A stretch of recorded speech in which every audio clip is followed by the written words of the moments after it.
In the quiet southern town of Fairview, Mississippi, a young nurse was loved by her patients, respected for her skill, but quietly disrespected by those who could never see past her skin color. She dedicated her life to saving others, yet no one was there to save her. What began as a shocking murder in a hospital parking lot would unravel into one of the darkest scandals the town had ever seen.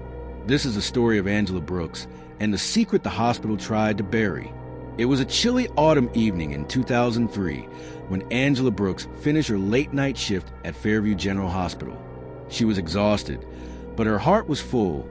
She had just helped stabilize a young accident victim, something she was known for: her calm hands, her compassion. But that night, Angela never made it home. The next morning, her lifeless body was discovered near her car in the dimly lit hospital parking lot. Her scrubs were torn. There were clear signs of a violent struggle, and her purse lay scattered across the asphalt. The news spread quickly. A beloved nurse, brutally assaulted and killed just steps away from the hospital she had served so faithfully. The initial police report called it a random act of violence. Maybe a drifter. Maybe someone desperate enough to prey on a woman alone at night. For a moment, the town believed it. But those closest to Angela weren't convinced. Something about the story didn't fit.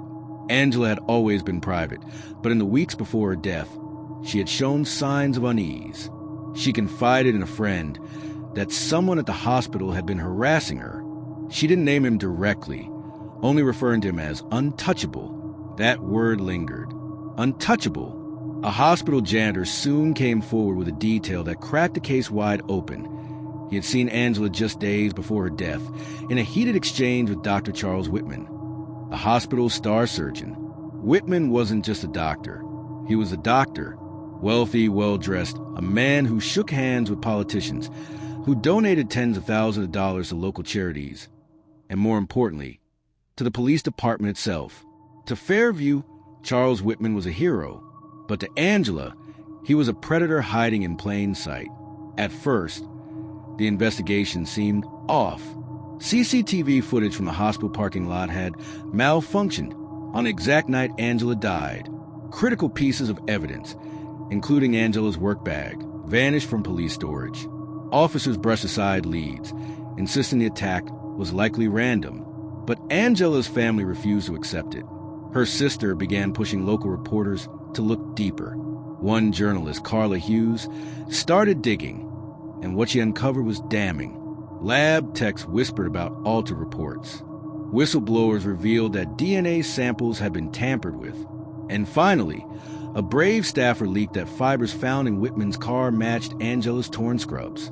The deeper they dug, the darker it became. Former female staff members, most of them black nurses, revealed that Whitman had harassed them too. Some left quietly, others were paid off, and every complaint vanished from hospital HR files. Angela hadn't been the first. She was simply the first who refused to stay silent. Whitman's motive was as chilling as it was predictable: power and self-preservation. Angela had threatened to report his harassment. She wasn't going to walk away quietly. For Whitman, losing his career, his reputation, and his power was unthinkable. He had everything to lose, and Angela was the only one standing in his way. The hospital itself had its own motive. Whitman wasn't just an employee.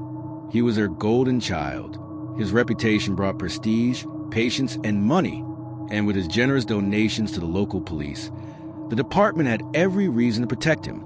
Silencing Angela meant protecting the institution at the cost of justice.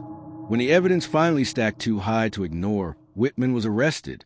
But the trial split Fairview in two. Some still clung to the image of the good doctor who had saved countless lives. Others faced a devastating truth. Their hero was a predator, shielded for years by wealth and privilege. Angela's family sat in the courtroom every day. Her sister spoke through tears during sentencing. She wasn't just a nurse. She was a daughter, a sister, a woman who gave her life to caring for others.